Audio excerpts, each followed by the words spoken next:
Hey everyone, Baron here. Welcome back to another gas mask video. In today's video, we're going to be going over a very obscure and niche topic in the US gas mask chemical warfare scene.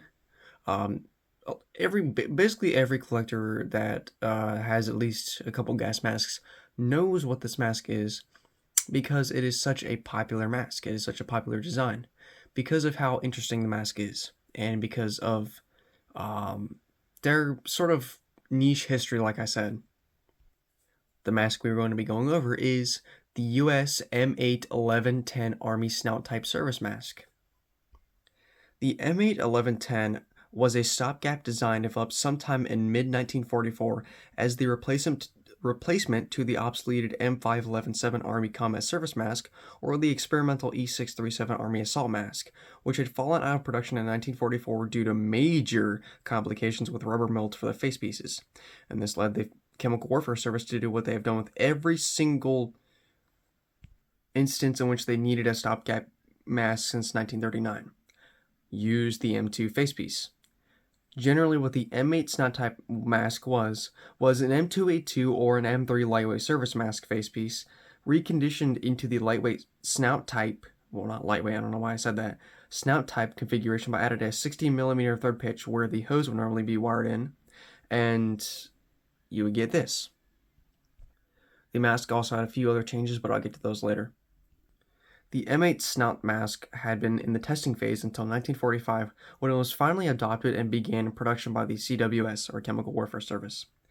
Unfortunately, the M8 Snout mask was very short-lived, with the mask only seeing a few months of actual manufacturing with the end of the war halting production indefinitely, with the M8 Snout only seeing around 300,000 units produced.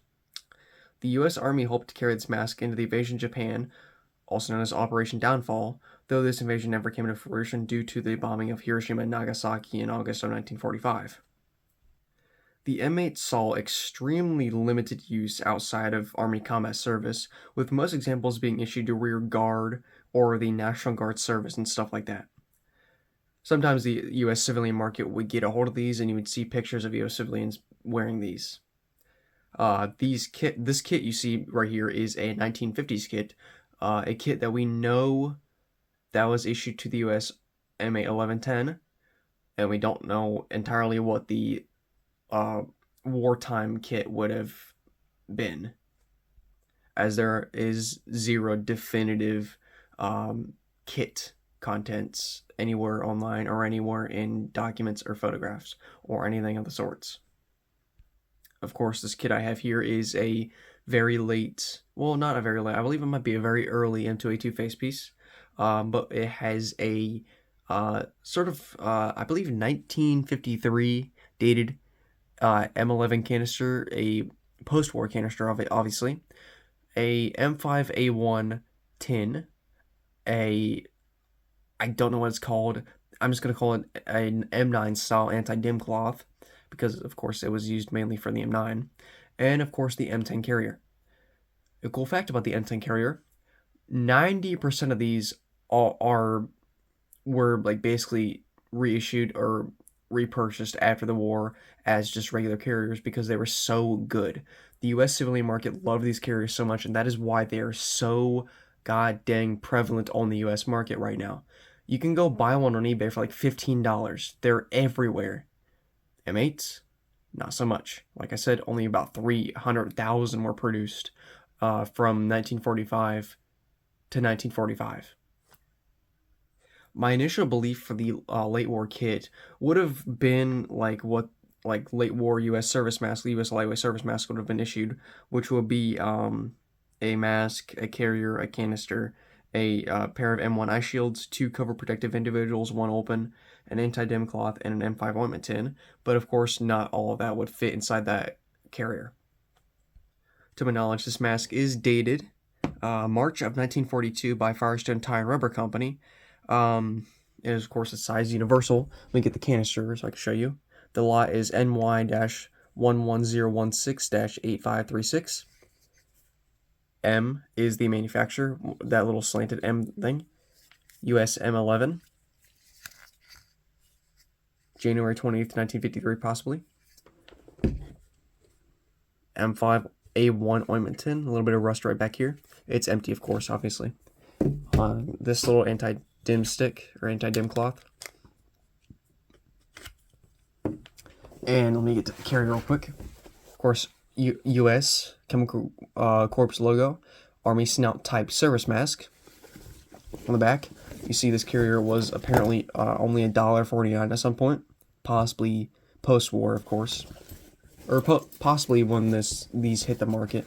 That's probably the original stamp from when they were selling these after the war, or maybe even during the war. JJ315 171. You can see it folds up like this, like the C15R1 or the M7 or even the E7 carriers. Okay, I put my Russian waterproof bag in there. But yeah, I hate US carriers that do that. I don't like the flap system. I'm not a very big fan of it. And if you can look in there, you probably won't be able to tell. Maybe I can put the flash on. Oh. You might be able to tell. There's a lot of pockets in there. These would hold possibly like ointment tins, anti-dim cloth, stuff like that. I'm not entirely sure. There's just a lot of stuff in here, or a lot of pockets in here. I'm gonna just lay this to the side real quick because we're not gonna be talking about it anymore. And of course, I just cleaned this, by the way. This was from Caleb. It's a pretty bad condition M2A2 facepiece, unfortunately. It's lacerated quite a lot. It's dry rotted. But it is, of course, another example of an M8-11-10. I can't get enough of these. I only have one, but I'd like more. Oh, I really need to not do that. That is really bad. Sorry, I had flash on. You can see the very crude angle tube assembly. The thread pitch right there, very crude. Facepiece is, of course, Lot C1, March of 1942, E41 R102 mold. Yeah. This is from the December of 1940 series of M2A2s. Maybe this might be an M2A1. I'd have to ask GL88. I'm not entirely sure. Because to my knowledge, what? I need to brush up on my U.S. service mask, like dates and stuff like that. It's kind of weird. You can see the other design changes that I was about to talk about was this whole harness system. This nape strap, it's completely connected to the mask. It's stitched into this one buckle system right here. It's completely stitched in on the back, so you can't remove it. You can remove the head harness though, but you just can't remove that. Also, you have this very late war pattern button system right here for the nape strap. Oilcloth head pad for the which would normally be used on like the M5 or the E6. JJ295. Wait a minute. Hold on. JJ3105. That's neat. Maybe these were issued together. I'm not sure. You can see this little donning loop. This is probably the first donning loop ever made. It's for pulling the head harness down when you're donning the mask. You can get the mask off the head so I can show you the interior. And here's the interior. Sorry, it's a little floppy. Possibly a neoprene nose cup.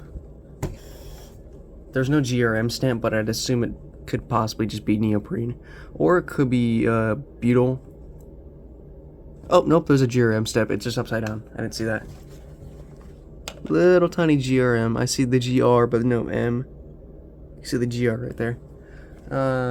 Sort of a bluish black color. The mask was supposed to be very light gray. There's no stamp other than, of course, the GRM.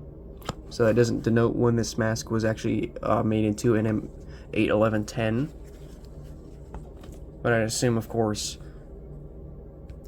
probably prior to August 1945, because that's when Japan was bombed by the US. See these lenses? Very, very soft plastic. Or very, very thin plastic. It's a very flexible US face or very flexible M2 series facepiece, but it is again very dry rotted. But I can't complain because it is once again an M8-11-10. These lens rings are also extremely post-war. They're probably from the M5 or the E6. Actually, no, the E6 would have. No, wait, hold on. Maybe from the E6, because it is to my knowledge that the E6 had the black ones and the no. Either I'm getting that incorrect, or the M5 had the gray ones, E6 had the black ones. I'm probably getting that switched up. Correct me in the comments if I'm wrong, but this is either from the M5 or the E6 mask. These lenses, I mean. The M8 outlet disc. Let's see the date on it, if I can get that off. I just had it off like 20 minutes ago. There we go. Usually do it with like one hand. This one is dated. There's no date. Dang it. It just says 2-6B. Class B gray rubber. Doesn't look like gray rubber, but it is. It's Class B gray. So is this facepiece. Should be Class B gray, not Class shit. Yeah. M8-11-10 Army Snout Type Service Mask. Really neat and obscure design in U.S. chemical warfare history. I'm very glad to have one. I was searching for one for years until I got this one, and I'll probably steal all the other ones in the U.S. market, and I'll let any of you guys have them. So that's about it for this video, and I'll see you guys later. Later.